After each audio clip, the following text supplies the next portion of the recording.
4 games of playoff hoops on a Monday night.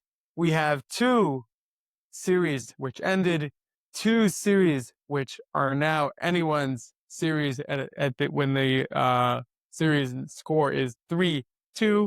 I don't know why I struggled to say that, but I did. My name is Shlomo Stark. My name is Leva Jacob. And this is the NBA Daily Recap in 15 minutes or less. Levy, What's going on? what a night. What a night. 2 great games, 2 bad games, or I should say 2 okay games. 1 okay game, 1 bad game. Let's start with the best game of the day. Indiana beats Milwaukee 119-118 in overtime. Heroic finish from Tyrese Halliburton. But phenomenal play towards the end, just grinding. Nembhard, big 3. Everyone just kind of played really, really well at the end. Giannis finished with a 30, 20, and 13. In the playoffs, like that's amazing. Gary Trent Jr. was unbelievable. He had 33 points. And he did turn it over at the end, but he was the only reason they were in this game. No Dame Lillard. Everyone thought the Pacers would walk all over the Bucks, similar to how the Celtics did to the Magic, which we'll get to in a few minutes. But this was not that. I thought the Bucks were going to win, and the Pacers just did it. And we may have just watched the last Giannis game on the Bucks. Yeah, it kind of seemed like everybody thought the Pacers were going to win, including the Bucks were going to win, including the Pacers. And Tyrese Halliburton was like, nope. This win gives the Pacers much needed credibility moving into the next round. Like, this is a really, really hard fought game. Like you said, Gary Trent Jr. was the only reason that they were in this game. I mean, but you need someone aside from Giannis. They were the only people creating offense. Gary Trent Jr. turned into Dame Lillard, basically. Except for in crunch time. The last 2 possessions, he turned over the ball, and it really threw away the game, unfortunately. Giannis couldn't hit the buzzer beater or the clincher before they hit overtime. It was a little sad to see. Like, Giannis really left it all out on the court, and even after the game, he got into it with Tyrese Halliburton's dad and Benedict Mathurin, and like he it's just so many emotions flowing, and it would be, if this is his last game for the Bucks, it'd be a very upsetting last game. Gary Trent Jr. really did the best that he could, though. Honestly, he shot the ball about as good as anybody on the team could have. They just don't have enough around Giannis, and that's it. Like, Did you watch the show The Last of Us, the zombie show? Are you up to date? no, but I played the games. So you know what happens. Yeah. Okay, so spoiler alert for the zombie show. You played Last of Us 2? Yeah, I don't know if you want to spoil this. I'm just letting you know. Anyway, there's basically towards the end when Joel and Ellie are not getting along. Okay? And Ellie speaks to a therapist and says, our last moments with someone should not define our life with them, but they often do. And I think that's a great way to put this Giannis thing of like, Giannis got Milwaukee a ring. Giannis is arguably the greatest Buck ever. You could make the case that's Kareem, and I'm not going to have that fight with you. It's not the hill I'm going to die on, but he's arguably the greatest Buck ever.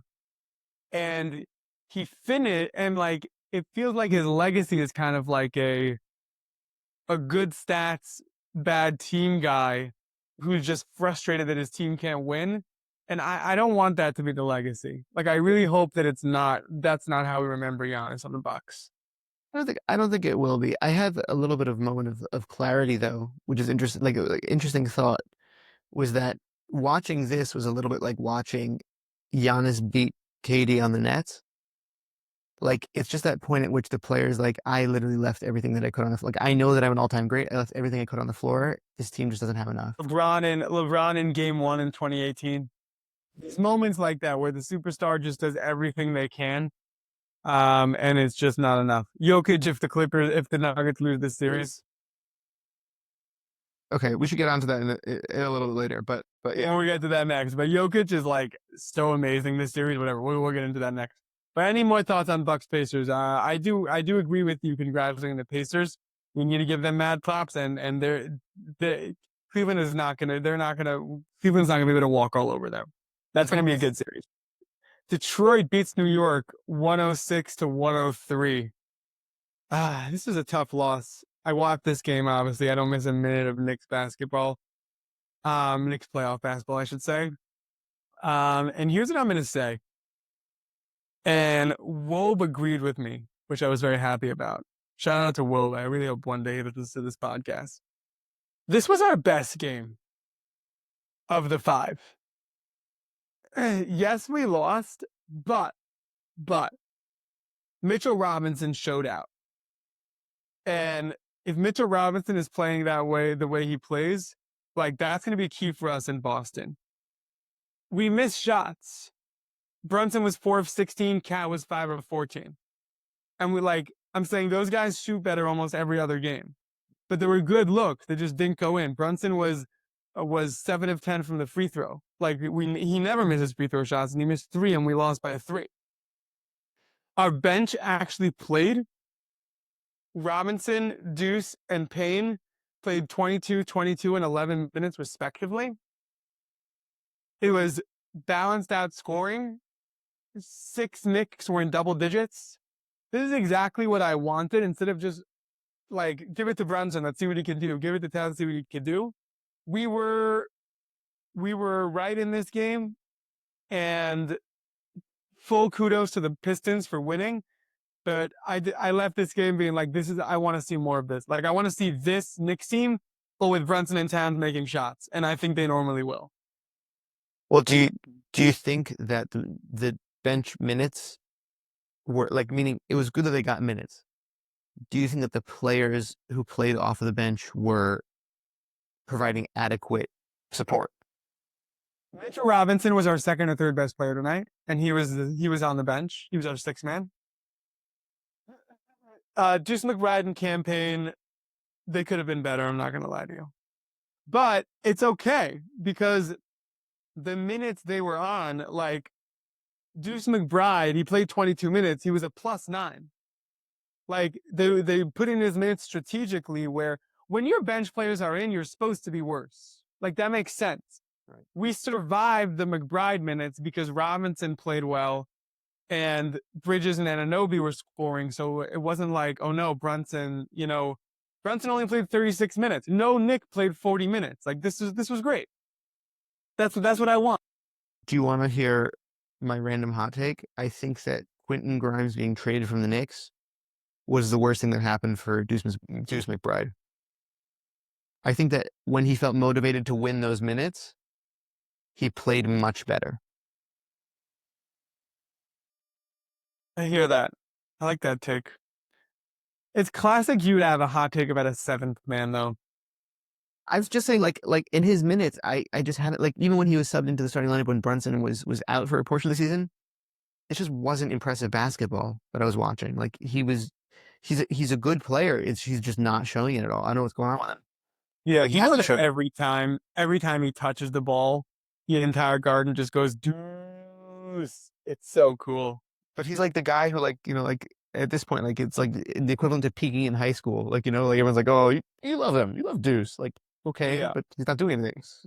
Yeah, his defense is lacking. I don't know.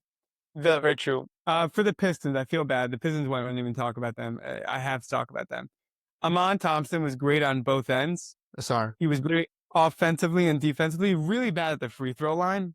I almost wanted them to do Haka Thompson. He was 6 of 12 from the free throw line. Jalen Duren was phenomenal. He had 14 boards, 7 of them offensive. He was great. Cade was Cade. I feel like Cade and Brunson, you would kind of switch off. But also Tobias Harris was really good. And Dennis Schroeder, I think, is their second best player, is my take. I think Malik also picked it up a little bit. Also, if the audio didn't pick it up, correction, Asar Thompson. Amen Thompson is... What did I say, man? Whatever, I confused them.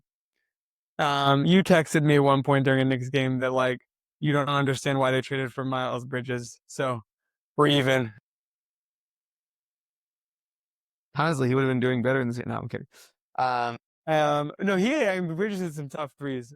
Bridges is so like in the second quarter, a wide open three he'll miss.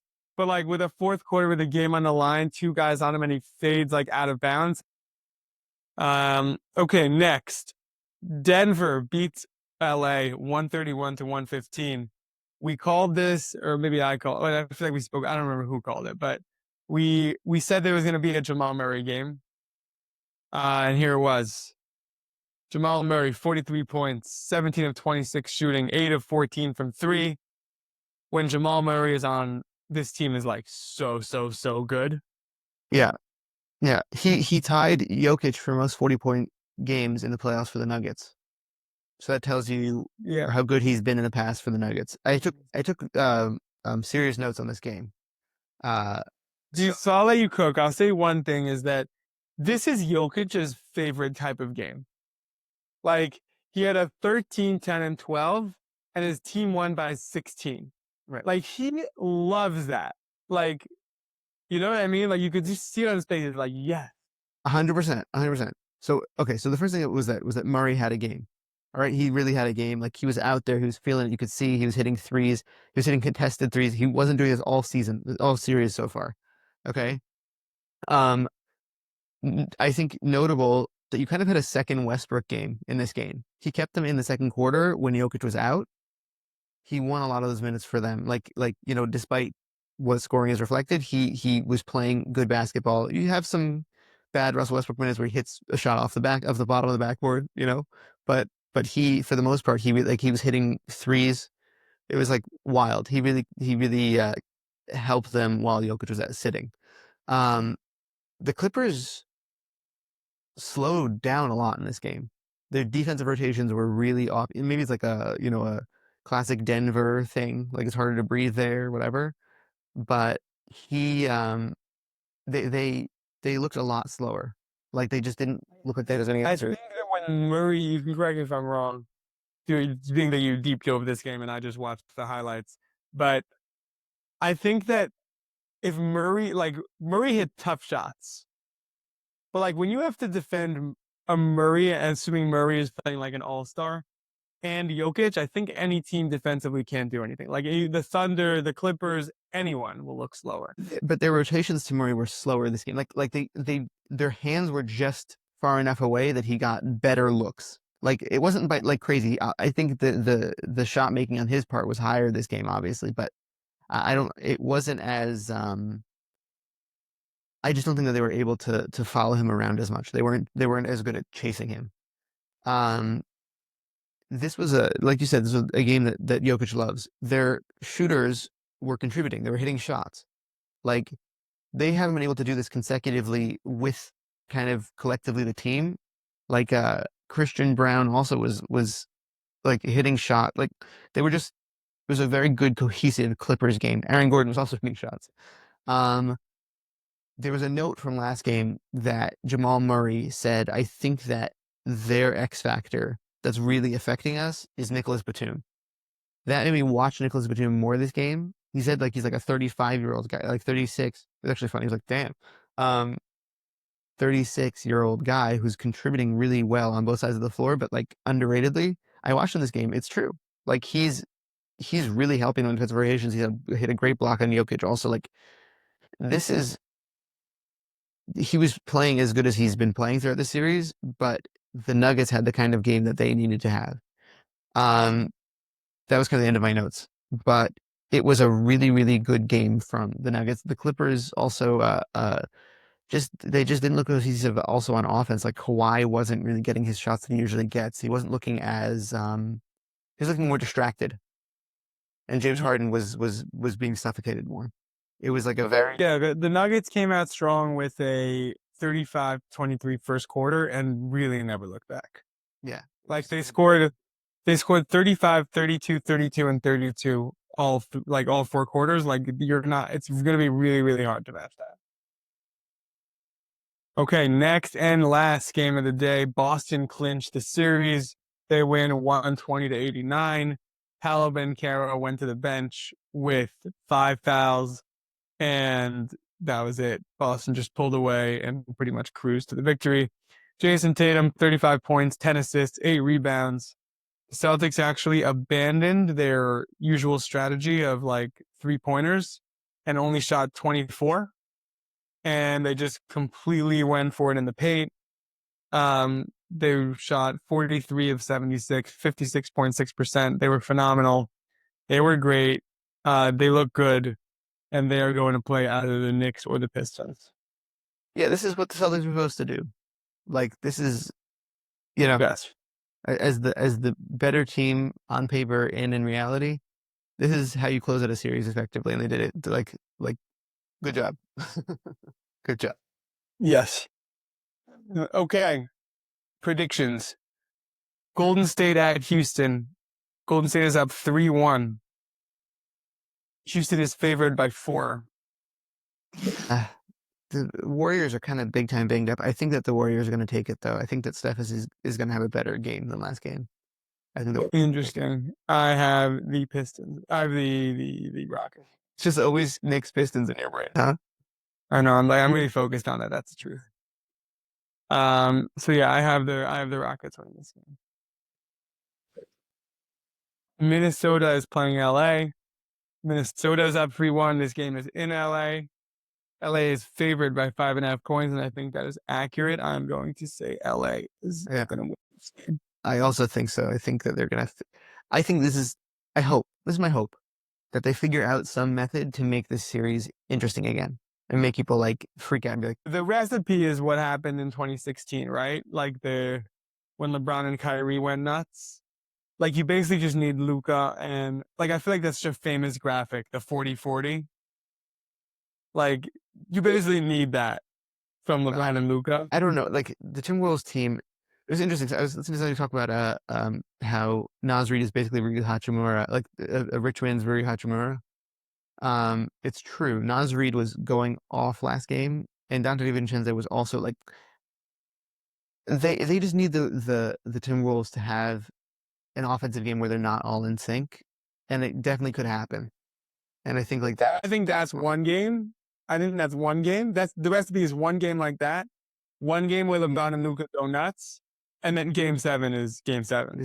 So I hope, but the truth is that it's also, there was a thing I posted on Twitter. Statistically unlikely. Yes, but it's a thing I posted on Twitter also that Anthony Edwards, I think we can, if he finishes this series, we can officially call him the legend killer. He's faced too many all-time greats that he's eliminated from the playoffs, especially if they go against Golden State next round. It'll be cool. Very cool. I would say I'm not into the legend killer. It's like a little too early for me for that. I would say he's officially a playoff guy. Come on, you gotta be more than that. Anthony Edwards, he's not just a playoff. Like the term playoff riser has come up a lot in the past few days. He's a playoff, like, I don't even know how to. He's just not. He's better in the playoffs. I'll give him that. Like, he elevates in the playoffs. Like, legend killer. Like, he plays a lot of like old teams. He plays a lot of old teams really aggressively, and when he plays young teams, he's pretty successful against them. He's pretty good. He's pretty good. I think he's good in the playoff. I don't know about legend killer. A lot of people were legend killers. That was the NBA Daily Recap in 15 minutes or less. I want to thank you, Levi, for co-hosting, for producing, and for coming up with some great nicknames. I've come around. It's been 30 seconds, and now I think it's an okay nickname. And I want to thank you for listening. See you tomorrow.